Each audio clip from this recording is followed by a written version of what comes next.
I've discovered a horrifying truth. And now extinction may be the best hope we have. I know it sounds crazy, and yes, the things I now know may be too much for our species to grasp. While the effects of your mind-shattering might ultimately serve humanity's greater interests, I suppose the parts of me that remain human still possess a morbid, misplaced sympathy for the ignorant. After all, I've lived countless lifetimes blissfully unaware that we, as a species, are trapped. Not quite dead, but doomed in a purgatory-like state that, unless we intervene, will persist until all the stars in the sky go dim and perhaps even beyond. Even so, this is the only reality we've ever known, and I can't help but understand those who'd simply prefer not to know. I only pray that our jailer doesn't realize what I've done here. For all I know, it can simply unmake every bit of progress I've suffered for, or even alter my memories and turn me back into one of the blissfully unaware meat puppets to which humanity has been reduced. I've eluded discovery so far. I just need to make enough people aware so that we can do something to change our fate. Well, if you're still here, you're either ready for the truth, or I'm about to break another mind. Last chance to turn back.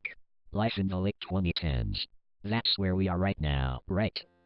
Humanity is the same as ever, warring for ridiculous reasons, pushing the envelope with new technologies, and overall trying to find a purpose in our otherwise dull and uninteresting lives. I had cursed the daily slog, getting up every morning to trudge my way to my dead-end job and secretly hope that some great stroke of misfortune would strike my workplace and render it inaccessible at least for a week or two. A gas leak, or some huge mess, or hell, a meteorite the size of a football crashing through the walk-in freezer. Something ridiculous like that. Knowing what I do now, the tedium of lower-middle-class American life seems hopeful. Ideal, even, compared to the truth. It was at this point that I first became aware, at least, when I first began to peel back the layers of the veil of lies, which composes our entire perception of the world around us. I was walking to work one morning, across the road, in what I like to call mid-rural Florida. It wasn't all farmland and hillbillies, but the nearest Walmart was a good 15 minutes away. A sleepy town at the edge of the suburbs, but before you hit the trailer parks, creaky farmhouses, and swamps. Still, quiet as it was, some things were the same no matter where you went. Maybe he'd been driving too fast for me to realize he was coming, or perhaps I'd simply fallen so deeply into the motions of the daily grind that I'd just mechanically wandered into the crosswalk without even looking. Neither determination would have changed the outcome as the dark, colored SUV plowed into my soft, frail human body. It's true what they say, when you come close to death, everything just stops. For a moment I even thought the driver had slammed on his brakes and barely nudged me, but the sensation of the life slowly draining from my swiftly breaking body made it all too real. This was what dying felt like. I caught the driver's eye in the split second we shared during the final moment of my life. Terror flashed across his gaze, as I'm sure it did mine, before the light drained from the world, and all sensation except for the dullest, most disconcertingly muted thud of impact left my perception. Dead on impact, I'm sure the autopsy would have said. Barely enough time to even register the pain. This is it, I remember thinking, now, though at the time I was surprised I still had such a capacity for thought. Bring on the pearly gates or the fury abyss. Nothing stopping it now. I'd never been a religious man. Perhaps that's what ultimately kept me sane through this whole ordeal. For just a moment, I became aware of something. Sensation. Movement. Not like someone was hefting my unmoving corpse onto a stretcher or anything, this was manual limb control. Locomotion. My arms, my legs. But I wasn't in control. Everything was dark, and there was only a faint clattering sound, like needles tapping on glass. Discontinuity followed, and as far as I was aware, I was alive again. Only I wasn't me, and I wasn't actually aware of anything that just plowed my awareness from a mangled corpse into a new, working body. I was, well, let me stop there before I get hung up on who I actually am or was, for that matter. It'll be irrelevant before long, anyway. All you need to know is that I was reincarnated. We all are, it seems, but not in a manner you've come to expect. I wasn't reborn so much as I was inserted into another body roughly the same age as my past self. New identity, new memories, new me. Completely seamless, without any knowledge of what had just happened. At least, at first. Life carried on like I'd never met my end at the business end of a speeding motor vehicle, and my existence on the complete opposite end of the world seemed as normal as ever. Until, of course, humanity exemplified both its lust for destruction and its unerring frailty once again. My next death came at the hands of a homeless man on the streets of Moscow. He'd asked for change that I simply didn't have, and responded with an empty bottle of vodka to the back of my head when I relayed this to him. Once again, curtains of darkness drew over the world, and I became distinctly aware of being someplace other than the cold, snowy streets of Russia. Even more perplexing, I remembered the car accident. Every little detail of the wreck that had claimed my previous life was as fresh as if it had just occurred. Before I could even think to puzzle over this, I felt this dark world slip away, but not before I heard the odd clattering sound again. I went through many lives after that, in many places. Africa. Asia. Back in the US. I can barely remember most of them. It seems like only violent deaths can bring me back to that horrible place beyond the terminus of life. But through it all, I began to piece some things together, and the dark world that lingered in my perception after death became more clear. After a particularly gruesome death courtesy of a pair of wild dogs in Australia, I of course returned to the world beyond. Only this time, something changed. I could see. For the first time, whatever past 4 eyes in this body of mine could sense the world around me. I couldn't control where they looked, nor did I recognize the dark amber wall surrounding me, but I could finally see just where I went after each bloody death. I could tell it was dark, but my eyes were accustomed to it, perhaps built for low-light environments. I could also move, but I was not in control of my motions. At this point, I was a prisoner in this body, peering out through alien windows as whatever contained my consciousness moved about these dark, yellow-orange tunnels. The walls themselves looked almost organic. Chitinous or resinous, maybe. Slightly shiny, like they were wet. I couldn't feel anything, but once again I heard the tapping, tinking, clattering sound. I heard it in the distance, and very close every time my body walked. This surreal experience lasted maybe 15 minutes, providing a short-lived tour through the strange, alien tunnels, before I was pulled from purgatory and back into life. Again, my recollection of this place ceased until my next bloody death. Again, my perception of it grew stronger and continued to do so each time my life came to an abrupt and violent end. I can't remember how many times I'd gone through the cycle before the bombshell of dreadful, horrible truth descended upon my mind and mangled my perception of life, existence, and the universe as a whole. I can't even recall how I died that time. I think the trauma of finding out where I went with each death took that knowledge wherever it took my sanity. For all the times I'd been to this place, I'd never seen another living soul, never spotted what made the strange clattering sound, and still had no idea what kind of body I had if I even had one at all. For all I knew, I was just a soul in a jar, being carried around by a demon, and this place was hell. Really, that would have been preferable. The biblical hell was all fire, brimstone, and suffering, but at least you knew what you had, what you were. No one could have imagined this. No human mind, in that pathetically Luddite era of our history, could have conceived of the things I now know, and if they had, I'm sure they'd have killed themselves to ensure they never met this fate.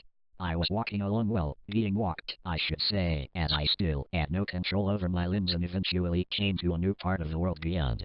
The tunnels opened into an enormous antechamber where what appeared to be translucent pods made of rough glass or resin lined the towering walls. It was here that I finally saw them, the denizens of this horrible place. Huge, vaguely insectoid and pale. Vestigial wings hung limp from their back, and 4 spiny legs arched upward and curled down from a body that could only be described as a centaur of Greek myth, but all chitin. 4 arms, tipped with grasping claws, and a vaguely wasp-like head, complete with twitching antennae. I tried to scream, but my lips either refused to move or simply did not exist. Looking back, I don't know what good it would have done. I just couldn't think of anything else but to vocalize the horror of what unfolded before my eyes. The bug things were lowering the resin tubes off the walls, their needle-like legs piercing into the wall and allowing them to scale the sheer, amber surface. Here, the clicking and tapping sound was at its loudest, and I realized now what it was, the tapping of their feet against the resinous floors and walls. There must have been thousands of them in these caverns. Panic rose in the phantom space that might have been my heart as I was made to approach the wall. Up close, the things were just as pale and grotesque as anything else you'd expect to find in a near lightless environment. There had to be a dozen in the room right now, some coming and going as they worked to peel open the tubes and retrieve some unseen treasure from inside. Many of the bugs appeared to be injured or damaged in some way, their carapaces pocked with holes, some missing entire limbs. Whatever the cause, they appeared entirely unconcerned with their wounds. I stopped at the foot of the wall. I suppose I should have put two and two together by this point, but my mind refused to accept the theory stringing together in my mind. I watched a bug thing higher on the wall pass a tube down to a lower one, then one even lower, then to me. Four chitinous graspers took careful hold of the tube and, with unimaginable strength, hauled it aside and set it down. My mind spun as I witnessed the hands, the ones attached to this body, from which I viewed this terrible world, tear into the resinous membrane at the front of the tube. Only when my body tilted forward so it could view its own handiwork did I finally realize the truth. Large, compound eyes, wasp-like face, complete with antennae, sharp, pincer mandibles. This was me. My face, my body, my hands, my prison. I think the shock of my realization awakened me to something as sensation began to creep into my horrible clawed extremities. I begged for it to go away, to retreat into the recesses of whatever veil had held it back. This couldn't be me. I was a human being. This was all some horrible pre-death nightmare that only seemed quite so long because of the time distortion we experienced in dreams. My death at the intersection was my only true death, and I was just dreaming the rest of this. Just dreaming. But the sensation persisted. No veil of darkness swept the world away, and no beam of light carried me to the heavens and away from this hellish world. I watched helplessly as the resin glass was torn away, and a dazed, but otherwise seemingly unharmed human came into view. The clawed hands, which I refused to call my own, made quick work of that, piercing into the man's carotid artery, producing a spray of blood and a gurgling sound I had previously figured exaggerated for gory movies. It tore into that body, dissecting flesh and bone with its powerful claws, ripping viscera apart and completely dismembering the human corpse. The sensation of human body parts squishing under my fingers made me want to vomit into the ethereal void that was my existence. Other workers approached and began to cart the mess of organs, limbs, and tissues away.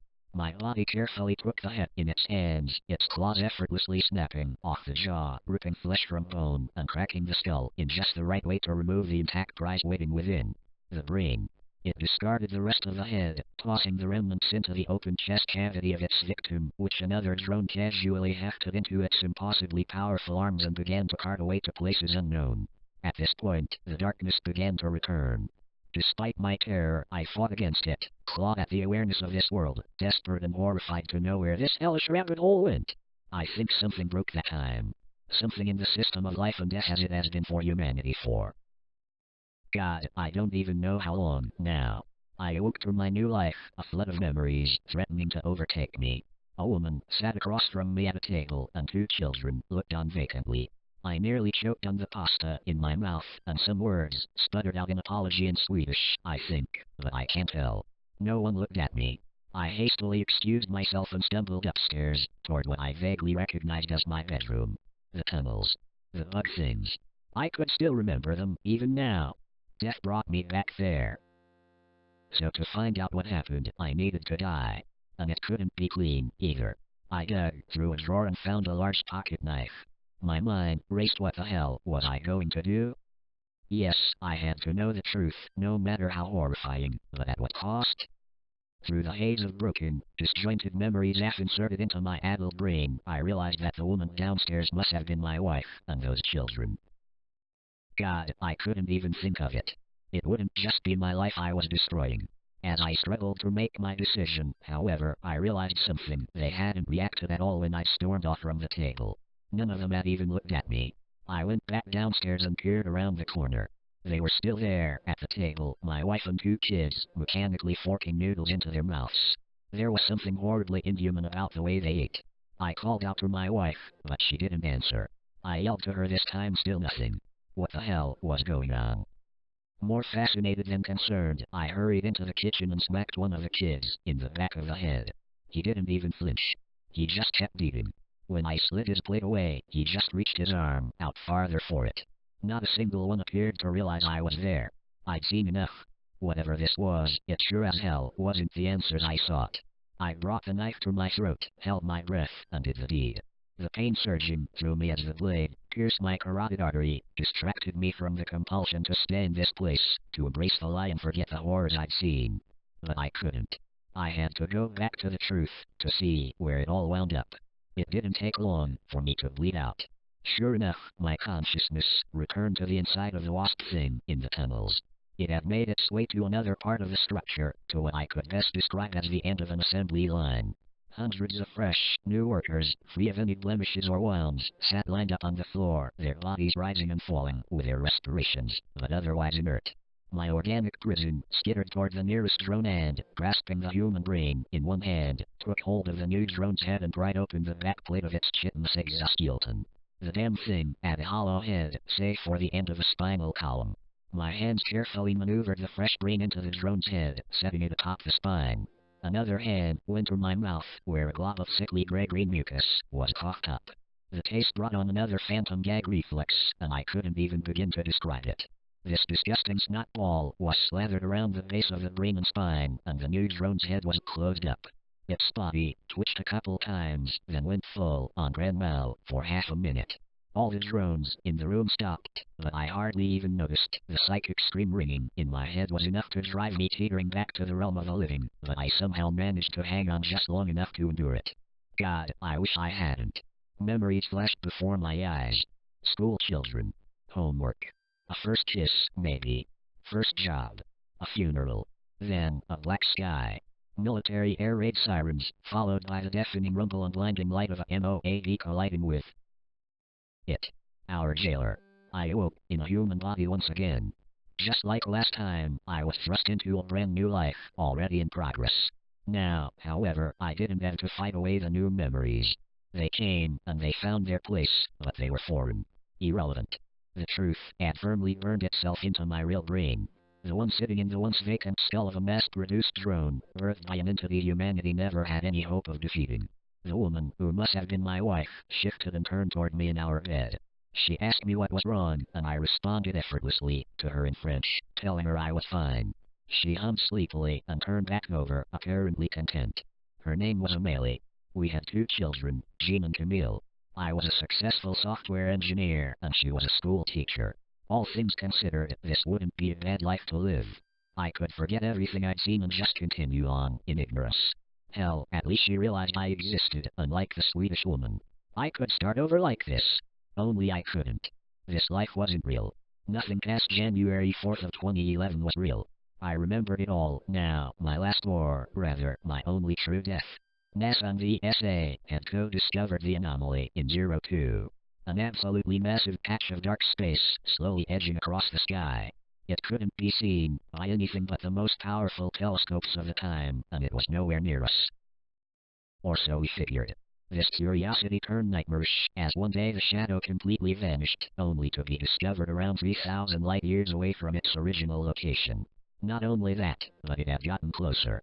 This continued for the next 8 years. The shadow would travel to some seemingly random place in space, only to disappear and reappear again.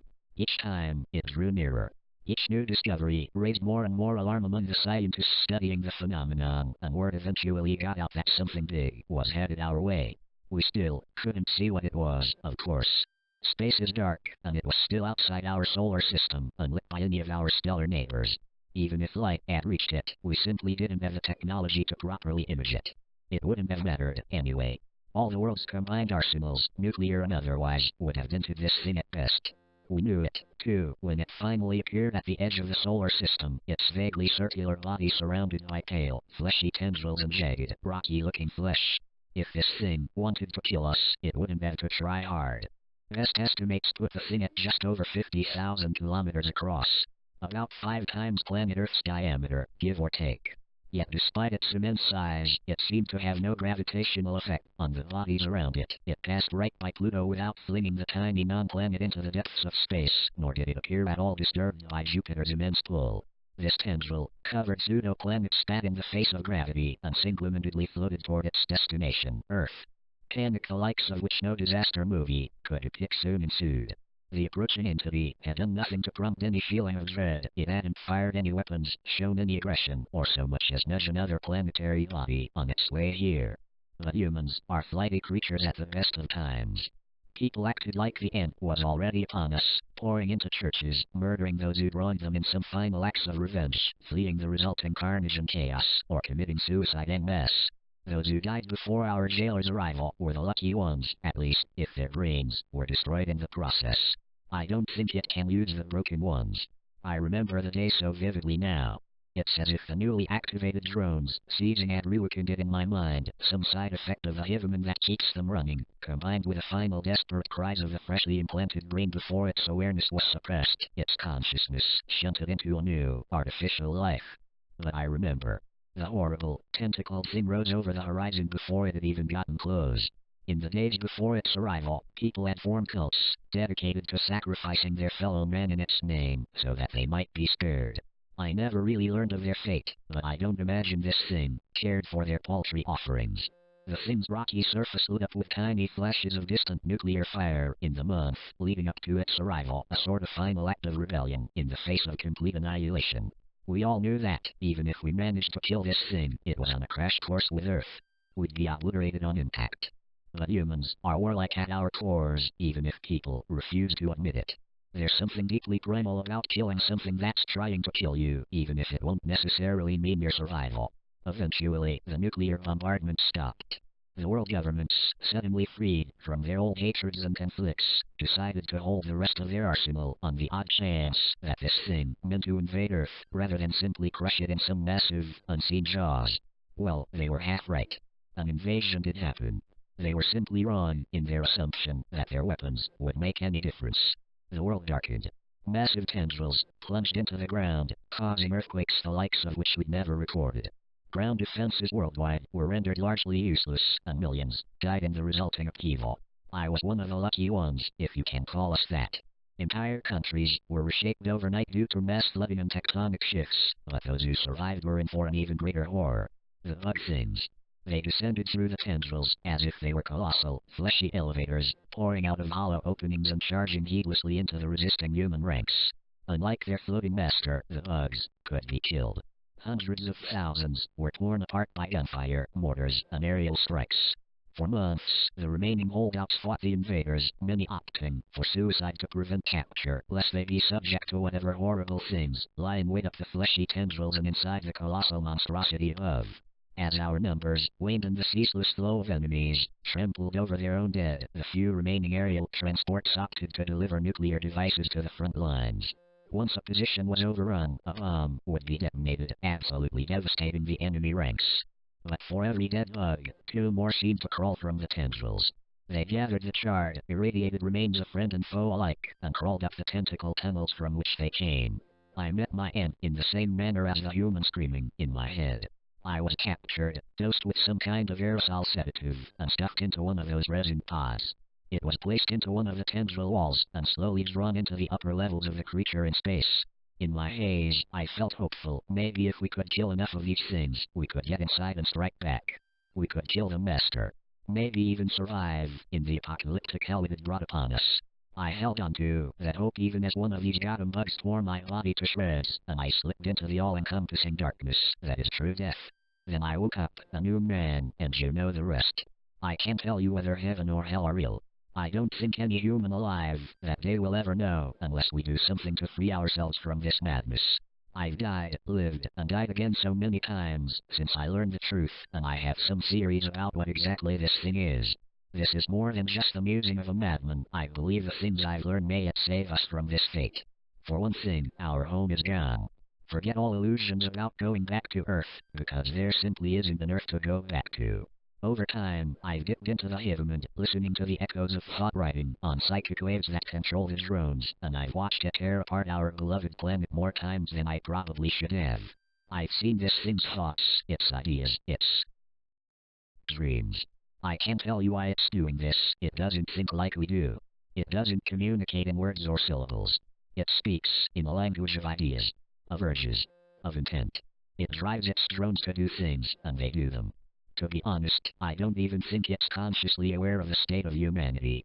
In my push to understand this thing's mind and comprehend its thoughts, I haven't come across any impression that it does anything but maintain the illusion in which we all live. But therein lies the tiny sliver of hope I've managed to dredge from the depths of my broken mind. Something this big and this powerful expends a lot of energy. Even its means of teleporting through space, a mechanism I still fail to understand, can't bring it to its destination instantaneously. It coasts along in space in a dreamlike state to preserve what energy it has, using its drones to process organic material from the species it harvests. Yes, that's species, plural. We aren't alone up here. Not only did this thing take every living human from planet Earth, it also consumed all the plant and animal matter it could find, and every last scrap of mineral-rich earth it got its tendrils on. But more than that, there are other minds up here. Minds which were here before humans were taken. Minds from other worlds, trapped in similar illusions to ours. For now, they seem to be unreachable, but I believe that if we make enough humans aware, we can save them, too. That brings me to my plan, and stay with me on this. I'm alive right now, well, in the facsimile of life that you call planet Earth in 2019. I've written these notes in just about every language known to man, having lived through so many lives already and retained so many memories. For now, this plan is safe from the prying eyes of our jailer as it's still asleep, scanning the cosmos with senses indescribable to human minds, in search of new life to absorb. Why does this is still beyond my understanding. Maybe it's a living vacuum cleaner, sucking up the garbage life in the universe. God only knows we'd qualify. Maybe it's some sick and twisted means of cataloging life and preserving it before it's wiped out by some cataclysm. Or perhaps it's completely meaningless, like all life, and the universe is just cruel and unforgiving and horrifying in ways we could have never comprehended. I suppose we'll never know, but there is a way out. You have to die. Not only do you have to die, and gruesomely so, but you have to kill as many people as possible. Brutally. Violently. Take as many lives as you can, as often as you can, and spread the HELL out of this message. I know it sounds insane, and I hope it is. God, I hope I've just done a metric ton of drugs and been delirious for the past decade. Anything would be preferable to this hell. But you have to believe it. Surely you've seen the signs already, flickers of memories from past lives, sensations of déjà vu, and the sense that the people around you are just facsimiles of human life, waiting for a soul of mine to be implanted. That's why we're stuck into already set lives after we die, because this thing has invented them for us already. There are empty shells of human beings, like my Swedish family countless lives ago, wandering this pseudo-Earth every day, just waiting for some fool to kick the bucket and fill a new role. And it's so seamless that it's almost perfect. Almost. I leave you with this plea: do your part to save humanity. It's our only hope, not for survival, but an end to our imprisonment. A species-wide mercy killing to free us from the false reality in which our minds are held captive. And I know you're asking, why would I want to know all this? Is ignorance not bliss if the alternative is just watching myself chop people up and feed them to a giant space monster all day? Well, maybe. But here's the juicy part. Recently, I've made a startling new discovery. I was testing the extent of my senses in my drone body, and I found that I was able to wiggle the end of my antennae. Just the end. Just a little. But like an arm you've slept funny on that Gangnam overnight, that little wiggle paves the way for greater motion. And if this thing stays asleep long enough for more of us to become aware, well, we could do a lot of damage, given the right circumstances. Live as a slave, or die free. We've made that choice as a species time and time again. Why not partake in one last rebellion? One final collective middle finger flipped at the universe that decided we weren't good enough? I'll see you out there, friends. Happy hunting.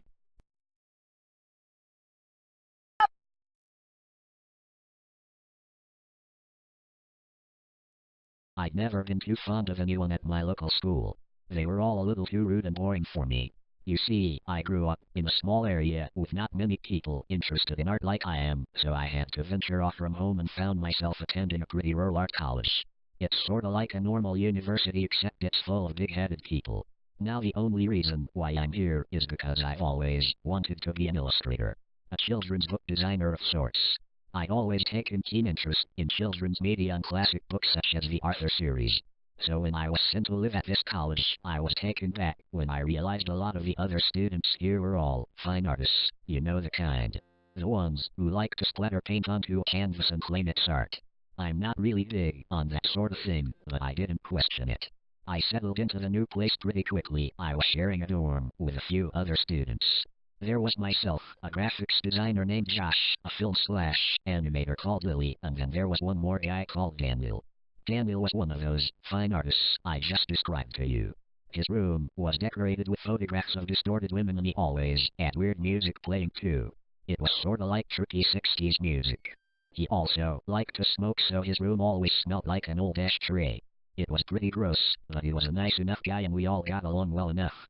We soon became a tightly packed group of friends. It was the start of a new term for us all, and we all came back from home after spending the summer there. We all unpacked our things and started talking about what we had done over the summer. I went hiking with my stepdad.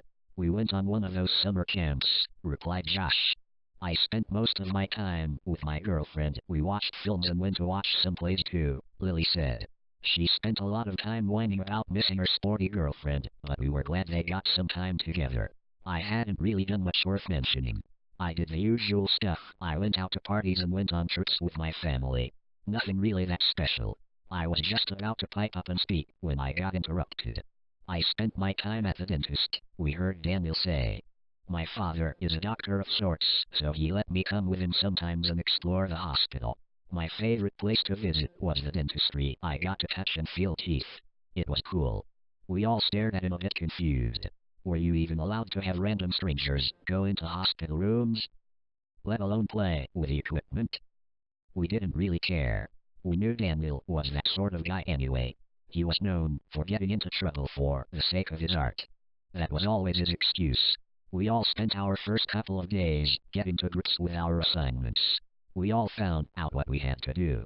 Naturally, I had to study some illustrators and just mimic their styles. Josh spent some money on a new Mac to do some more design tests, and Lily had to start playing about with claymation. It was a pretty nice vibe when we'd all be at our dorms talking and giving ideas. Well, at least it was nice until Daniel would start insulting us. He'd never been the same since he came back from the summer break. He seemed more cold and distant. We assumed something must have happened to him over the break, so we decided not to press him on it. He never told us anything about his projects. In fact, he never even told us what the subject was. It was pretty normal for Daniel to be reserved, but never this much. At nights he'd just make himself some dinner and then shut himself in his room, crank up the music and not be seen until the next morning. The rest of us would go out places, like going bowling or down to a local gig. Daniel used to happily tag along, but not anymore. One night myself and Josh had gone out for a long night. Lily didn't come with us. She said she wanted to see if Daniel was okay since he hadn't been talking to us for a few days now. We could see her point and complied. She had spent the evening knocking on his door and trying to get him to speak with her. Just before we left, we saw his door open and Lily step inside before it was locked again. Brushing it off, we head out. We'd gone to see a movie and then go out for a few innocent drinks. It was fun, but we didn't get home till around 2 o'clock a.m. When we got back, Josh just said goodnight and went straight to bed. I hadn't gone to bed yet. I was pretty damn hungry. Drinking always made me hungry, so I raided our fridge and found some cold pizza from the night before. I was going to go back into my room when I realized something I didn't notice before. Daniel wasn't in his room, and Lily wasn't in hers. Due to Daniel's strange new behavior of locking himself in his room until early hours, and Lily never went anywhere without texting us, this was pretty weird. I went over to his door and gave it a knock, and sure enough the door just opened right up. It wasn't locked or anything. I just assumed the owner had gone out with some of his Ponzi art friends, but it wasn't like Daniel to leave his door open like this. I've always been a nosy son of a bitch, so I stepped inside to see if there were any signs that he had gone somewhere. His keys were gone, his jacket was gone too, but he'd left his wallet on his desk. The other thing that was odd was that he'd left his laptop on his bed, and it was still on. The screen was still lighting up. Curiosity got to the best of me. Perhaps this could be my chance to find out about this art project he'd been hiding. I mean, Daniel was a fine artist, so it could have been anything. I noticed that he had a USB plugged in and 2 files on the screen. One was called Dentist Photos, and the other file was a singular image named teeth.jpg. I clicked on the Dentist Photos file and there was just pictures of people's teeth and plastic models of teeth. It was nothing interesting. I clicked back off the file and decided to check out teeth.jpg. The image would be forever burned into my brain. It startled me so bad that I slammed the laptop shut, shaking as I sat back. I wasn't sure if I wanted to lift the screen again, but I knew I had to or Daniel would know someone touched his laptop. I lifted the screen again, staring at the image for a brief moment before clicking away from it nervously. I then made a decision. I needed to show this to Josh and Lily in the morning. This was seriously messed up. I mean, I knew that Daniel was an artistic kinda guy, but this was just insane. I quickly bolted it back to my own room and scoured for my USB drive. I eventually found it and darted back to Daniel's laptop, where I copied the image onto my USB. I stared at the image for a little while longer. I was trying to dismiss the image as a mere photo manipulation, but there was just something so wrong about it. Perhaps it was the black soulless eyes, or the fact that whoever or whatever this creature was pulling up its mouth in such a weird and disturbing way. It almost looked forced. Like whoever this creature was forced to pose in this way. I shook it off as a mere thought and fixed up the laptop so it didn't look tampered with before I went back to my own room. Soon enough I heard our front door open, then the sound of footsteps, then Daniel's door locking. Daniel was back home. But there were no signs of Lily. The next morning I waited until Daniel had gone out for one of his lectures, and since it was a Friday, Josh and I had the morning off. I decided now would be a good time to show Josh the image. I asked him if he wanted to see what Daniel had been hiding from us, and he confusedly, but also eagerly said yes. I brought my laptop into the living room and loaded up my USB and opened the image for us both to see. Josh's expression fell into shock before he spluttered. "What the fuck is that thing?" I could tell just by his reaction that both of us were thinking the same thing. This couldn't have been an art project image. There is no way that this would pass as fine art piece, would it? I mean, sure, art can be creepy at times, but I can't imagine his teachers would appreciate such a creepy and disgusting image. I know that Daniel can be a creepy son of a bitch, but that isn't right. We've got to show Lily Fi. We both cut off one another. We paused briefly before looking at one another with confusion. Where was Lily? I realized that she hadn't come back with Daniel last night and neither of us had seen her that morning. When I explained to Josh what I did last night, he began to worry. Lily was never the kind to just sneak off and not tell anyone. I picked up my phone and began to ring her mobile. For a while there was silence. Then, just from Lily's room we heard a faint buzzing sound. Josh got up and walked into Lily's room rather quickly. He'd never been one to go into girls' rooms, and came back out holding Lily's phone in his hand with a worried look on his face. Lily was gone, and we had no way to get a hold of her. Maybe she has just gone to a lecture and forgot her phone. I stuttered. Josh shook his head, chewing on his lip, out of nerves. No, Lily doesn't have lectures on a Friday, remember? She'd normally at least say hello to us and take her phone. We know she lives on that thing. She never stops texting her girlfriend. He was right. Lily's life revolved around her phone, so we knew there would be no way she'd leave it. Suddenly her phone lit up. Someone was calling her. We both looked at the phone, then back at one another, before Josh passed the phone to me. I brought it up to my ear before speaking. Hello? On the other end of the line, I realized it was her girlfriend that was calling. I recognized her husky voice. Ah, Lily, there you are. Thank God you're okay. You didn't text me at all last night or this morning. I thought something was wrong. I cringed a little bit, realizing I had to break it to her that I wasn't Lily. As I spoke, I heard her girlfriend began to get upset. She breathing quite heavily, and I could hear the sniffling sound someone makes when they cry. I felt so bad for her, but perhaps she could be my chance to find out anything I could about Lily. Where is Lily? She hasn't spoken to me since last night. I thought she was just playing a joke on me, but now I don't know. I looked at Josh with a confused stare as he began to pace around a little bit. I put the phone on loudspeaker and asked her, "Why do you think Lily was playing a joke on you? Did she say anything odd?" "Yes," her girlfriend replied. "She sent me one message at around 1:30 a.m. I looked at Josh, baffled before I asked again. "What did the message say?" "Help me." I looked at Josh with wide and worried eyes. Lily would never pull a prank like that on anyone, let alone her own girlfriend. She always told us how worried she'd be about her girlfriend getting paranoid, so we knew she wouldn't send a message like that unless she had a reason. I continued to speak with her girlfriend, but I was getting nowhere, so I reassured her that we know where Lily was and she'd be calling her back tonight. Her girlfriend seemed suspicious but just agreed and put the phone down. Myself and Josh paced back and forth. We had no idea what this could mean. Why would Lily send a message like that? We continued to think for a while and decided until we knew where Lily was we were going to skip our lectures. We spent a long time thinking over things and began to write down the connections we could make. Afterwards, Josh read out the list to me so I could think them over. First, Lily goes into Daniel's room at around 10 o'clock p.m. She is locked in his room. Then, we return home at 2 o'clock a.m. During that time at around 1:30 a.m. we find out that Lily texts her girlfriend with a message saying, "Help me." You discover that neither Lily or Daniel are home yet. Daniel's door is unlocked and his laptop is still left on. You find the image and then leave. You then return to your room and heard Daniel come home but not Lily. Lily is still not back home yet but Daniel is. What the hell could this all mean? I thought over it for a while and then came to a conclusion. I didn't want to make this connection but it's the only connection I could salvage. Daniel did something to Lily. We have to confront Daniel tonight if Lily doesn't come home between now and tonight, okay? Josh looked shocked, but he agreed. Daniel would be our only chance of finding out what happened to Lily. Later that night, there were still no signs of Lily. We knew that her girlfriend would be calling soon, so we decided to turn the phone off. We didn't want to try and reassure her with false information. We waited until around 6 o'clock p.m. before Daniel finally came home. He looked rather startled to see us both standing there in the living room, and he lightly placed his art folder and satchel down against the sofa as we both stood up. Josh spoke to him, and I could tell he was trying to keep his composure. "Daniel, we'd like to have a talk. It's about Lily." Daniel's eyes seemed to widen ever so slightly, but nothing I thought was worth thinking over. He tilted his head at us, looking confused as he asked us, "Why? Is something wrong?" I shook my head.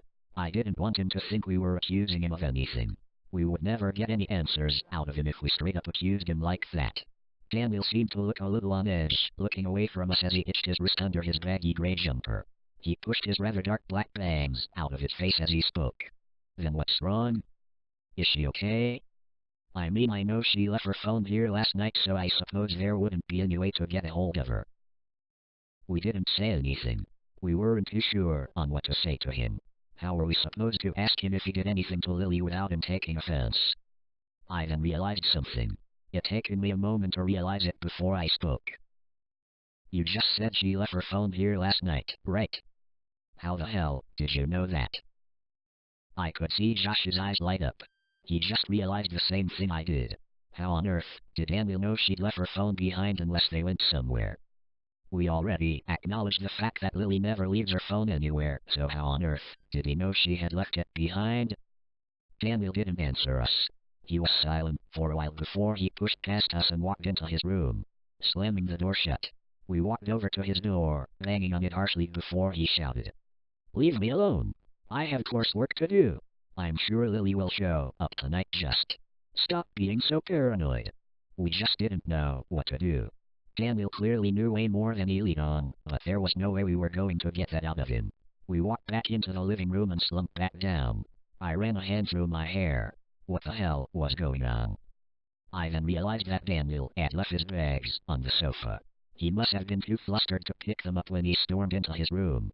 I peered around to Daniel's door, hearing no sound of him leaving his room yet. I knew soon enough he would be coming out to get his bags.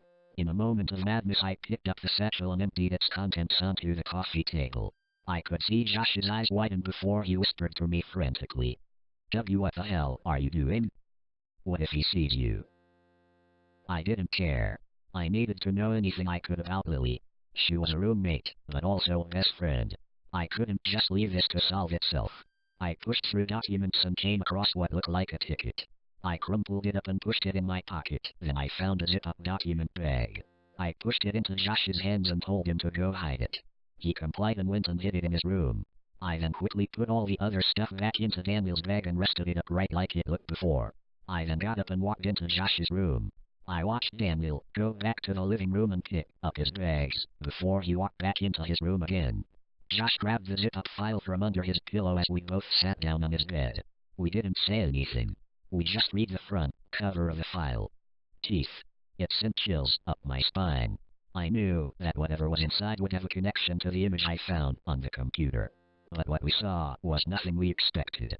Floor. It was a series of photographs. The first photo was a picture of what looked like an abandoned room of sorts. The walls were covered in old floor wallpaper and the floor was just damp wood. It looked like it hadn't been used in years. Then, the next photos were just pictures of tools and plastic tools. We then noticed that the tools were linked to dentistry. You know, like needles and drills. It was pretty creepy, but it was the next photos that made us both drain of color. It was just photos of Lily smiling. We flipped through every single photo of Lily, and in each one she had her big toothy smile. Such a sweet smile. One of her most distinct features was her large front tooth. Just her left one. We always found it cute. But now it was no laughing matter. We noticed on the back of the photographs there were labels, and each tooth on each photo was marked. There were notes on the photos that said things like, remove, or replace. It knocked Josh sick, and I was more terrified now than ever. We knew that we couldn't confront Daniel about these photos, it would get us nowhere. We just sat in silence for a long time, staring at the photos with disbelief. I then remembered the ticket I had found and stuffed in my pocket. I reached into my pocket with a shaky hand and pulled it out, bringing to my vision. It read, Group Ticket 2. Location, Station Road. Time/date, February 28, 2011. 11:34 p.m. We both looked at each other with firm gazes. That was just yesterday evening. We knew exactly what we had to do now. We had to find where Lily was. We never saw Daniel for the rest of the evening, and Josh had become incredibly paranoid. He asked if he could sleep in my room tonight, although I thought it was a bit awkward. I didn't mind. I mean, he was scared real bad, so I didn't want to leave him alone like that. When Josh was sleeping, I printed off the disturbing image for referencing. Then I had spent most of the night planning for the next day. I had already emailed our lecturers, letting them know we weren't going to show up because we felt sick, and I checked how far away Station Road was. To my surprise, it was only an hour's drive away. So I figured we could take Josh's car up to Station Road and figure out the location where Daniel and Lily had been from there. The whole time I kept staring at the JPG image. A horrible thought crept into my mind. I didn't want to think about it, but it could have been a possibility. Was the person in the picture Lily? Every time I thought about it, I'd shake it off, telling myself I was just paranoid. But it would all add up. The timing, the photographs. It would all make sense. I didn't want to believe it, and I certainly wasn't going to until we found Lily. The next morning, myself and Josh got up at around 6 o'clock a.m. We wanted to be out of the dorm before Daniel woke up, and we made sure to lock our own doors. We also decided to take Lily's phone with us. We didn't want to leave anything behind that would indicate that we were suspicious. We left the dorm and got into Josh's car. I had brought along a small bag full of different things such as the photographs, a flashlight, a camera, and a notepad with a pen. We loaded ourselves into the car and made our way towards Station Road. We were able to pinpoint it with my mobile GPS. When we got there, we found that we were in a rather abandoned-looking area of town. The place was practically deserted. All we could see were tall, crumbling buildings and little empty houses. We taken out the photo of the room and began to walk up to each little house. We pressed our faces to the glass to see if we could make out the floor wallpaper like the room in the photograph. We spent a good few hours doing this. Nothing. We were getting pretty angry at this point. We just wanted to get Lily back. Josh got so angry that he walked up to one of the house walls, kicking it harshly as he shouted from the top of his lungs, "Daniel, you sick bastard!" Just as he kicked the wall one last time, we noticed the wall began to tear. Like paper. Josh looked down at its foot and realized he had tore what looked like a piece of painted paper away from the stone wall. He then began to rip away the remaining pieces of paper only to reveal what looked like an outdoor basement. The doors were rustic and scratched, but we noticed that the metallic handle was clean, as if it had been tampered with. Josh looked over his shoulder to me, and I gave him a nod. I quickly took a photo of the layout of this basement-like thing. Josh then walked down to the doors and gave them a push, and to both of our surprise the doors were simply blocked by a plank of wood, which Josh was able to push away with ease. We then pushed open the doors slowly and cautiously. Who knows what could be kept in here? It was obviously hidden, for some reason. If only we knew what was coming, perhaps it would have saved us both from throwing up. As we stepped inside, we were met with a rancid odor. Neither of us knew what the smell was, but we know it made us both feel instantly sick. Josh gagged and coughed, covering his face with a shirt. I swallowed back vomit as I continued to walk. I pulled out my flashlight and shined it inside the pitch-black stone room. I continued to walk, and we heard nothing. As we walked further into the room, the smell only thickened. It was getting so bad that Josh threw up behind me. He quickly composed himself and stumbled back up right before we continued. As I looked around the room, my eyes met with something on the floor that made my heart race and the flashlight dropped from my grasp. It was Lily's knitted sweater. It was the sweater she always wore when we went out for pizza or to go bowling. It was the same gray sweater with the same little torn threads on her sleeves where she would chew on it. I could see Josh from the corner of my eye, his eyes just as white as mine as all the last of colors drained from his face. I picked up the sweater slowly, holding it up in front of me when I noticed there was a large and thick blood stain soaking all the way through the jumper. It started thick from the collar and became thinner as it went down the sweater. I was now the one to throw up. I collapsed onto my knees, puking heavily. I didn't know what to do. I didn't even know what to think. I soon maintained myself and stood up again, holding the flashlight as I put the sweater in my bag. Through blurred, teary eyes I pressed on. I found nothing from where I was standing and I heard a small light switch flicker on from behind me as red light filled the corner of the room. And then I heard him. Josh screamed louder than anything I had ever heard before. My stomach was in knots as I shined my light to where he was standing. He was standing over a large black table. I watched him just stand there in complete terror as if he was frozen. I could only imagine what he was looking at, and I truly wished I left it to my imagination. I walked over to his side. There I laid my eyes on the sight before me. It was Lily. She was strapped down onto a table, wearing nothing but her jeans. Her body was covered in thick layers of tape, keeping her strapped down. One of her arms dangled down to one of her sides, but the other arm was nowhere to be seen. In replacement was just a taped-up stub with stains of blood under it. I could hardly breathe. My stomach was now so knotted and my breathing so tight all I could do was stare. I looked up at Lily's face. Her head had been forced back, and we could see that her innocent blue eyes had been violently gouged out, and in replacement was thick black wax that filled up the empty eye sockets. Her nose had been contorted and broken, snapped in many places. But the worst part of it all was her mouth. Her jaw had been forced open, and we could see her mouth had also been filled with the same black wax. Her teeth had been ripped out and misplaced in all different directions. I then noticed how her mouth had been stretched upright, her cheek tearing to reveal more teeth that had been pulled from her mouth. It gave her a contorted, horrible smile. Her face was covered in streams of her own, dried-up blood. I stared at the hand that was holding the mouth open. It was her own. Her own hand had been stitched to the ripped cheek. The flesh was torn and falling apart under her nails. Her nails were cracked and chipped, with staples and little threads holding the hand in place. The red fluorescent light created horrific shadows and highlighted every grotesque feature that now was on Lily's face. I silently and numbly pulled out the picture of smile.jpg and stared at it, then back to the real thing. They were identical. Josh brought a shaky hand over Lily's cheek before he collapsed by the side of the table. I could hear him sobbing horrendously by her side before he passed out beside me. I too felt like I was on the brink of collapsing, but something caught my attention. I could feel the presence of someone else coming into the room, but I already knew who it was. And I knew now there was nothing we could do about it. I heard the door slam shut and the plank of wood being placed over the door. I heard the sound of footsteps. I heard them inch closer and closer until I could feel their presence behind me. I knew he was there, and I knew that there was no way out. I heard their voice speak very faintly behind me. "I'm sorry you had to find out this way. But it's okay. It's all for the sake of art." But that wasn't what made me collapse.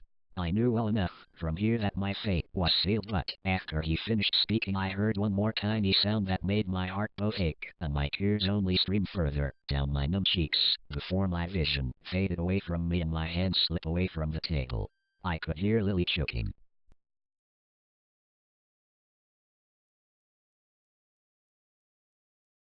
On the 25th March, at 14:57 GMT, the world stopped for 27 minutes and 54 seconds.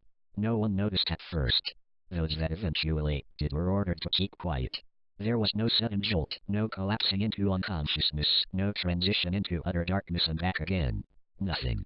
For everyone, time had appeared to pass as normal, 1 second moving uneventfully into the next.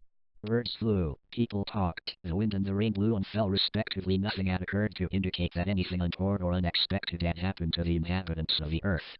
Only those who looked beyond our planet and its ring of constantly shattering satellites now found that the rest of the universe told a different story. NASA and related space agencies noticed first. Signals to ongoing missions beyond those in orbit around the Earth were all off by almost 30 minutes. Frantic investigation revealed that the same time discrepancy was occurring for all incoming signals. Naturally, they came to the conclusion that the problem must therefore lay not with these external elements, but with the computers on Earth. But this led to a bigger question. One computer glitch was possible, but all of the various space agencies' computers across the globe showing the same failure at exactly the same time? Naturally, a virus or a sophisticated global hacking attack was the next obvious answer. An international team to investigate such a large, well-coordinated cyber attack was being discussed when the first calls of alarm came in from confused and concerned astronomers, and the true significance of what had actually happened became known. Using data retrieved from telescopic arrays at Jezreel Bank, Palo Alto, Mount Pleasant and others across the world, confirmed against existing stellar records and computational models of the local galaxy and beyond, it became apparent that for 27 minutes and 54 seconds the Earth had somehow been out of sync with the rest of known time and space. In essence, the world as we knew it had winked out of existence during this period, and then returned as if nothing had happened. For all intents and purposes during that short window of time, we had ceased to be. The international investigation team was repurposed, a blank check written, giving it its pick of resources and the best minds in their fields, all to investigate this one event and all sworn to the utmost secrecy. None of them needed to be told the panic that would ensue if this information became public before a suitable and hopefully reassuring reason could be given for the event. Those that couldn't keep silent were quickly and quietly silenced themselves. Despite the various project names assigned to the sub-teams, those involved began referring to the event in a half-joking manner as the day God blinked. In casual conversation between project members, this was eventually shortened even further to just the blink. After 6 rings, Ben finally answered the door. "Mark, what are you doing here?" "You invited me, remember?" "Did I? How odd. Well, I probably had a reason at the time. It's still good to see you anyway. Come on in." I'd known Ben since childhood. We attended the same schools for a while before his crazily high IQ led him onto a fast track of higher education and beyond. We kept in touch though his parents were sensible enough to realize he needed some grounding in the real world and encouraged our friendship with the usual sleepovers and camping trips. Their smarts lay in forcing Ben not to let his social skills atrophy completely like a lot of very intelligent kids were wont to do. As a result, Wilsey was frequently side-tracked and forgetful. He still functioned in normal society with a degree of success. After our respective schooling had finished, we both moved into the IT industry, although at vastly different levels. For myself, I now worked in tech support, mostly maintaining insurance systems for a range of small independent companies. Boring, but it paid well and allowed me to travel. He, on the other hand, was self-employed and preferred working from his apartment of solitude, as he called it, referring to himself as a consulting technician. He'd gotten the idea from watching reruns of Sherlock. His work was a lot more varied and advanced, and Wilsey never openly admitted to hacking. He certainly had enough technical knowledge and experience to have been employed in the past by such names as Google, Microsoft and IBM when they needed someone to test the all-new, unshakable security they'd just put in place, or track down those that had subsequently been able to breach their all-new, unshakable security. He preferred the latter work, he told me. It added the thrill of the chase, plus it usually paid better. What was less well known was the work he occasionally did off the books for such groups as the Department of Defense and the NSA. He admitted his working for them was twofold. 1, they wanted his expertise and brilliance, and 2, it allowed them to keep tabs on his expertise and brilliance. He didn't mind this, as he explained once. Well, it keeps them happy, knowing where I am and what I'm doing. Or at least, what they think I'm doing, and then he'd grin and pass me the latest decoded email intercepted. He didn't do anything with the stuff he found, he just enjoyed the challenge. To be completely honest, sometimes it was hard to pin down just who Ben was and what his motivations were from one moment to the next. I'd just grown up accepting him and his eccentricities, quickly coming to the conclusion his life was a complex pattern of impulses and ideas, woven together from threads that were as much madness as genius. There was his belief that every time someone said abracadabra, an angel lost its wings, or that the common cold existed as a vast, hive mentality that avoided detection by its elements constantly hopping from body to body. Mad, crazy shit like that. Half the time I thought he was joking, for the rest I just hoped he had enough common sense to rein it in when in public. Then there were the times he did and said things that ended up on the opposite end of that, when what he said made absolute, unnerving sense. On those occasions he spoke with a lucidity that seemed to cut through all the crap humankind had built around its certainties and beliefs, as if he touched on some universal truth we should all by rights know. All I could do at those times was marvel at how someone with such a kaleidoscope for a brain, entertaining such a maelstrom of contradictory thoughts constantly, could suddenly bring all those elements together to produce those single blindingly white lights of truth. Then he'd suddenly go off on a tangent, accusing his neighbors of being CIA agents trialing neurotoxins on the local cats, and we'd be back to normal. Still, I came at his summons. Despite the crazed series and odd habits, it was definitely the most entertaining conversation around, plus his library of illegally downloaded films was truly a wonder to behold. That, and he was my friend. It was during a piece of work for NASA, idling through their secure systems looking for proof of Area 51 during his off time, that led him to first discover and then piece together all the facts concerning March 25th and the blink found by the international team so far. Being his only close friend, he decided to fill me in on this ongoing conspiracy, mainly so he could show off his talents once more, hence the invitation. As he spoke, he appeared completely oblivious to how my face was gradually growing more and more incredulous. He described what the world's space agencies and astronomers had discovered, and how a secret scientific think tank was now investigating what had happened. Physicists, quantum theorists, mathematicians. The whole spectrum of sciences, all focused on this one problem and the questions associated with it. What had happened, why it had happened, and most importantly, was it likely to happen again, and if so, what was the risk of it being permanent? He told me of a total news blackout and how any amateur astronomers or similar who now came to the same conclusions were to be either brought on board, treated as cranks, or disappeared with extreme prejudice. Their biggest fear was a mass panic, he said, or the world's religions taking credit on behalf of their respective gods and several genocidal wars kicking off as a result. As he said, there's nothing more disconcerting, I guess, than not being able to trust your own reality. We've been raised in a world where it's fine to distrust your government, your employers, even your family, but your own entire existence? Definitely a recipe for chaos. Places like CERN have been placed on almost permanent hiatus. The governments of the world have no proof experiments like the ones they were doing there are the cause, but then I suppose they had to point the finger somewhere until more evidence showed up. There's a lot of theoretical work being done now, but pretty much zero practical. I guess it's only a matter of time before they get the scriptwriters in from Doctor Who to brainstorm a possible cause. He sighed at this, sat back in his swivel chair and spun round, gazing at the ceiling seemingly lost in thought. Then he slowly came to a stop and returned his gaze to me, a mischievous twinkle in his eyes. Then on the other side, you have all the religions. At this he paused again, looked around his cluttered desk, and then started building what looked like a tower of various bits and pieces. As it slowly grew in height, he continued speaking. Remember our Bible classes? I like the stories, if not the morality. I especially like the story of Babel. The rising structure of books, hard drives, chocolate bars, magazines and other random items his hands could find and reach had risen to a height just below his chin. He added a few more items, adding to the precarious weight already had. Pausing again, his hands, not touching it but spread wide on either side ready to stop any imminent collapse, he attempted the voice of an old English vicar, delivering a sermon. Man in his uterus decided to build a tower to God so he may converse with his creator. God, though, in his glorious wisdom, decided man should not be allowed to do this and took steps to rectify the situation. So he cursed mankind with a gift of many tongues. He smirked at this, his eyes never leaving his tower, and returned to his normal voice. Well, many a project, plan or piece has been ruined by the inability of people to understand each other. It might be that humanity is overreaching itself again. With a final proof of the existence of the Higgs boson, maybe God's decided we're getting too close again, and he's selfish about his tricks. Time for another lesson, perhaps?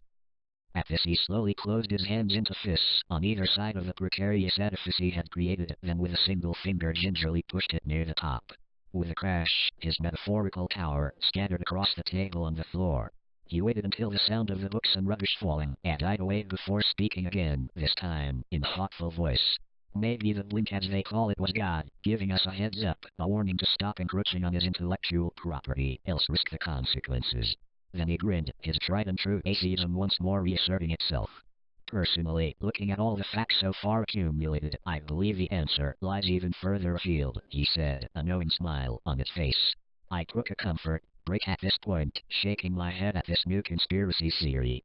When I got back, he'd moved on already, his head now buried in the side of a PC tower case now perched on a different desk he reserved for mechanical endeavors. It was quiet, for a while, broken only by his humming as he fiddled inside the case whilst I looked for somewhere reasonably clean to sit. Then abruptly he spoke again, his voice oddly masked by the case. As I was saying, I believe the answers they seek lie further afield. I have statistical proof in fact. Statistics? You?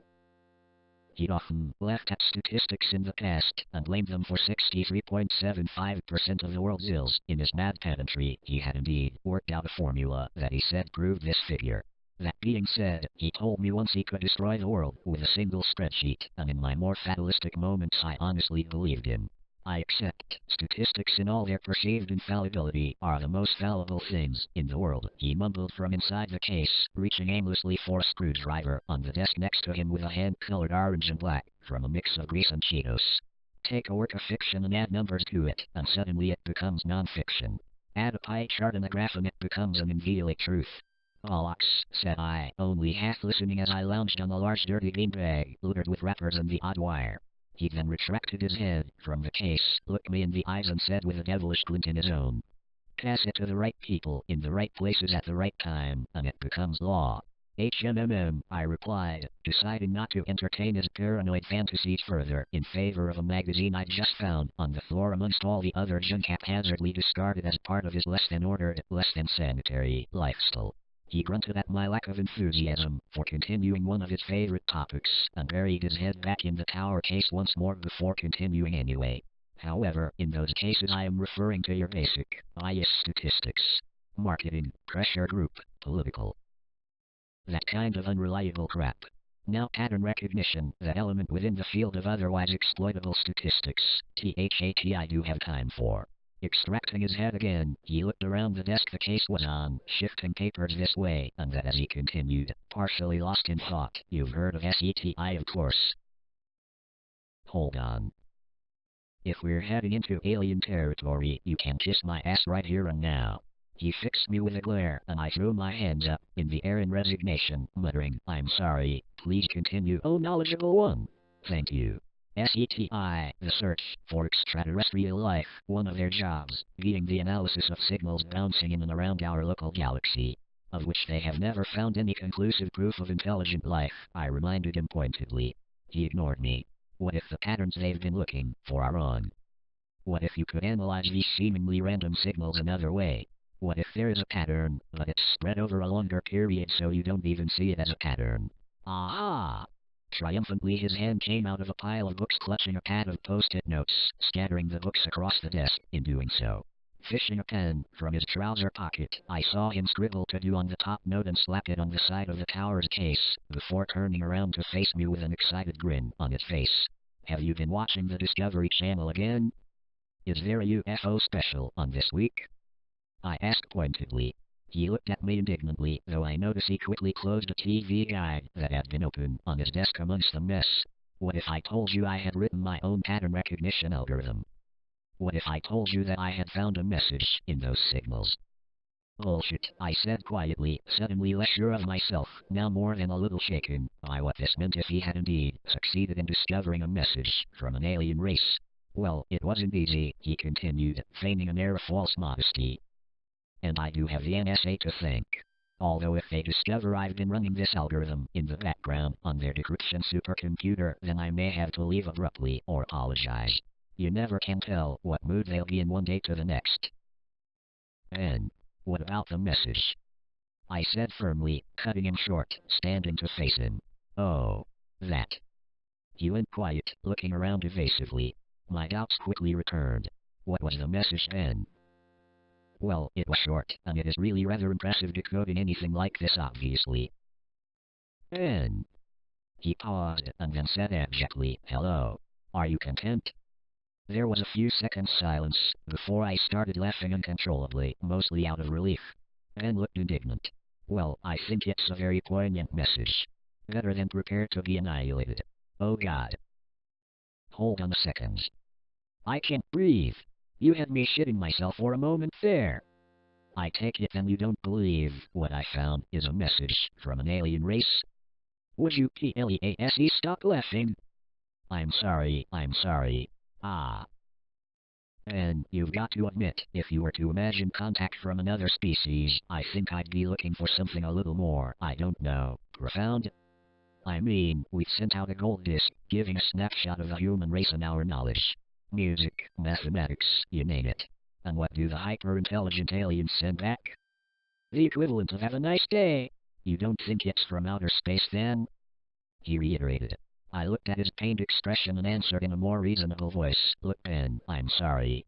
I think your algorithm found a pattern that wasn't fair and extrapolated meaning from it. Turning, I returned to the beanbag and my perusal of the magazine. He stood there a few moments, and then he turned and flopped down in a large, comfortable swivel chair behind another desk, this one littered with laptops in various states of construction and destruction, connected by an array of cables, in what appeared like haphazard fashion. Pressing the on switches of 3 of them, his face was illuminated in the telltale glow of their screens. His focus flitting between the screens and his fingers dancing across the keyboard in front of him, he had nevertheless decided to continue and began outlining his news theory. I disagree. I'll go even further and state that this is an alien species with an interest in the human race. A species directly involved in the evolution of mankind. Here we go. Are we really back on the engineer theory once more? Has Ridley Scott been sending you secret messages in his films again? I muttered, not looking up from the page I was now reading. He ignored this and continued. Think about it. The human body is an amazing machine. It regulates itself, heals itself, and has the ability to create more of itself through reproduction. I thought you only believed in things you had experienced for yourself. I asked, peering over the top of the magazine at him, my voice now openly amused. I saw him scowl before he continued with his monologue. As I was saying before I was so rudely interrupted, the human body is an amazing machine.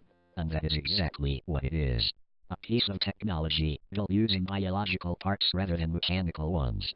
It is not, however, a perfect machine. What do you mean? I asked despite myself. Well, think about it. It has its own defensive capabilities, in the form of white blood cells to ward off illness, the ability to heal wounds, etc., etc. Occasionally, though, this excellent piece of machinery goes wrong. It functions incorrectly. It overreacts to certain stimuli. It has a faulty piece of code, if you will. And what's that?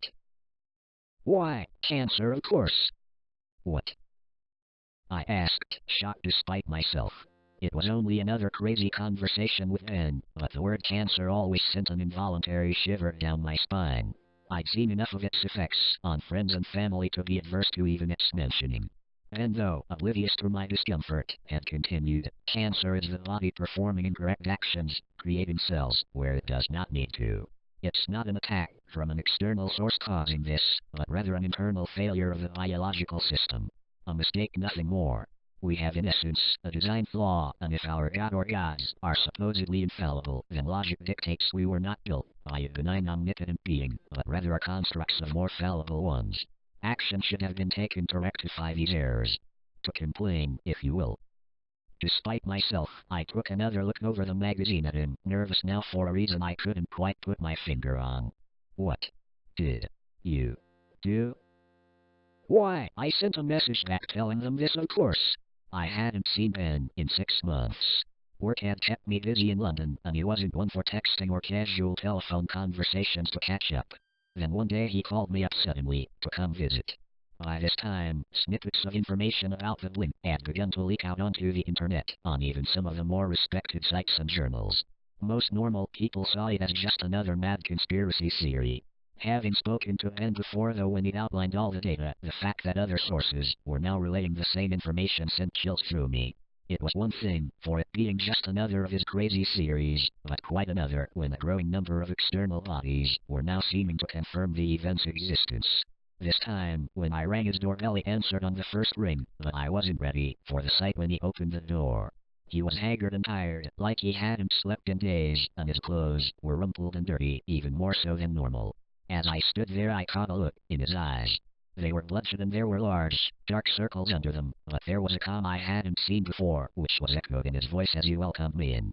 I couldn't quite put my finger on it at first, but then it dawned on me. I had seen and heard this kind of response before in those who were in the final stages of terminal illness, acceptance. I felt my body prickle with unease, that chill that ripples across your skin when you stop thinking in the past or the future and all your attention is suddenly focused on the NOW, because you know the world you're used to is about to change in some fundamental way. I paused in the doorway and looked him in the eyes. Then without thinking I drew him into a massive bear hug. Ben had never been one for physical contact in all the time I'd known him, but he accepted the hug without question, and I felt some of the tension released from him. We parted after a short while and I asked him sincerely, "Are you okay? Nothing wrong with you?" "No. No. Nothing physically at least." "Good. Good, because you look like shit." He laughed weakly at that, and then quieted. We stood there silently for a few moments, before the thought that had been nagging at my mind since he'd invited me forced itself out. "I've noticed on the web there's been a lot of noise about this blink thing you mentioned last time. I was wondering. Did you get an answer?" He smiled weakly, ignoring my question, inviting me in and simply pointing me to the large beanbag for me to sit, as I had done so many times before. If anything, his apartment was even messier than the last time, but somehow the impression of organized chaos was gone. This was just mess that had been left to accumulate, like the owner no longer cared. As I sat down, he went over to a desk and fiddled with a laptop, moved some random items on the desk, almost like he was stalling. Then turning to face me, resting himself against the desk, he asked me in a vague voice, "Do you remember what I was talking about the last time you visited?" "You mean the alien thing?" I answered, trying to make my voice sound light, the smirk on my face, forced and obviously fake. I'd given in to his suspicions and he knew it. Before he would rub this fact in my face, but today he didn't. Such things didn't seem to matter to him anymore, which made my voiceless fears even greater. Not just humanity, but all life on Earth has been engineered. An external source created it and maintained it. It is my belief at this he laughed a dry mocking laugh at his use of a word he had previously despised. It is my belief now that the Earth has experienced various stages of life. There have probably been several of these stages, back from when Earth was first formed up to and including today.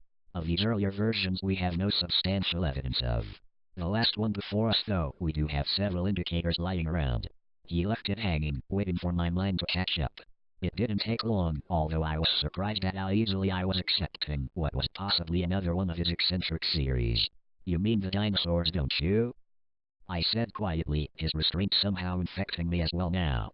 A small smile arranged itself on his lips again, though the sadness never left his eyes. "Indeed. Those big stumbling sods before us. For the sake of clarity, I've classed them as version 5.0 of life on Earth. We are version 6.0, I now have reason to believe. What about your message? Did you get an answer?" I asked again, a bit more impatiently. "Not just my message. The Earth's been sending radio signals and more out for quite a few years now. If we can find their signals as I've proven, they can certainly pick up ours, even the unintended ones." "What are you trying to say then?" "That they got our messages, and they took action." I tried to swallow now, in a dry throat. "What action?" "You work in technical support. What is usually your first recommendation when something stops working correctly?" "I don't know, usually turning it off and back on again does the trick, in the majority of cases." At this my voice trailed off as I realized what he was implying, what this said about March 25th and the last 27 minutes and 54 seconds. Then started laughing, trailing off into a sad cough as he saw what he'd said take hold in my mind.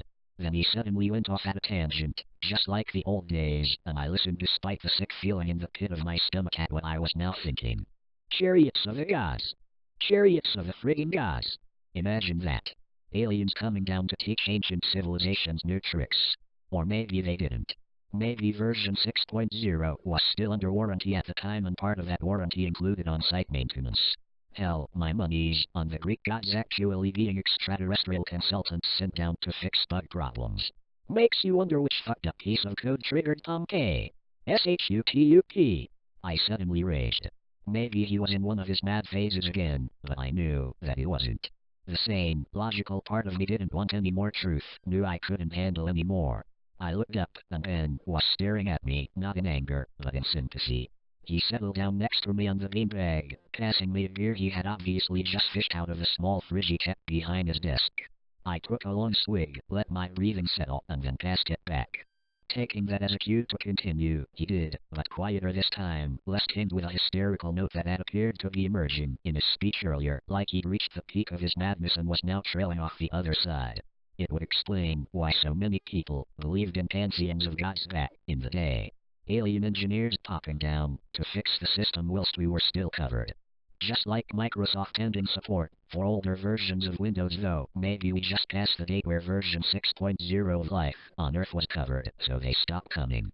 He took a swig and passed it back, his voice now wistful, his eyes unfocused, trying to look across the unfathomable void to where he imagined our progenitors resided. And now, in this age of radio and microwave signals, the people of Earth are finally sending messages and emails that can be picked up by their gods, bemoaning this and that failure with their bodies, their families and the world around them, demanding answers, and these messages tumble out across the ether of space, picked up by some backwater tech support desk in some forgotten nebula. The number of messages reaches a critical mass, a statistical point where action must be taken, and some alien equivalent of a high school dropout named Gary checks a scrap of paper on his desk for the instructions to an age-old piece of software he downed the rest of his gear, and then turns it off and on again. Silence reigned for a few minutes, during which he stood up and made another trip to the fridge, this time bringing back several more bottles. He settled back down on the beanbag and passed me one before he spoke again. "I got a message that you know," he said simply. I looked at him incredulously, and then demanded, "Jesus, Ben, what did it say?"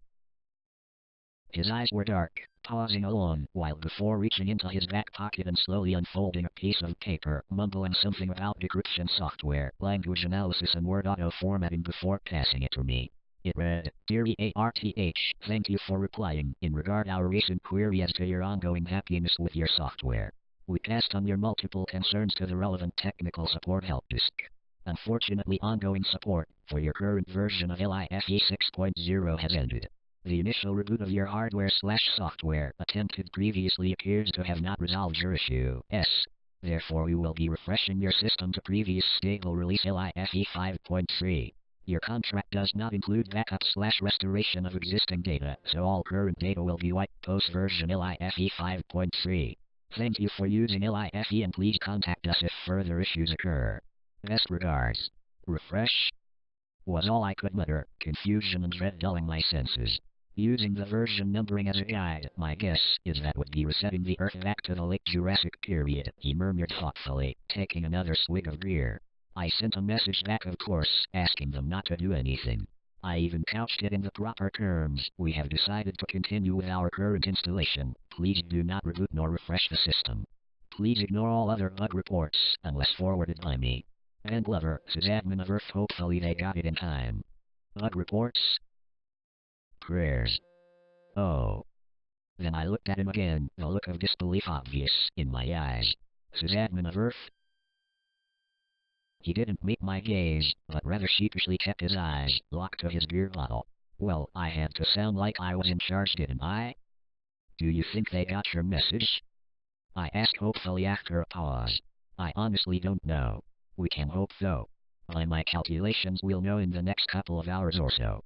It's why I invited you over, I guess. So we can watch the end together. Then again, we might just win out of existence." His voice trailed off. Silence reigned again, broken only by our occasional sips. There wasn't, in all truth, very much else to say. After a while he finished his beer, rested it gently down next to him, and then yawned expansively, leaning back on the beanbag, with his hands clasped behind his head, and said matter-of-factly, "Well, to be perfectly honest, I don't think the dinosaurs were given a fair enough crack of the whip the first time round. Only right they should be given another go." I turned in disbelief to argue with him at this irresponsible attitude, and then saw the barely suppressed laughter in his eyes. When all was said and done, what was there left to do but wait and see what happened, and laugh at the absurdity of it all? He started, and I joined in, till the tears were rolling down our cheeks. And there we sat, laughing and drinking beer until our world ended. Maybe.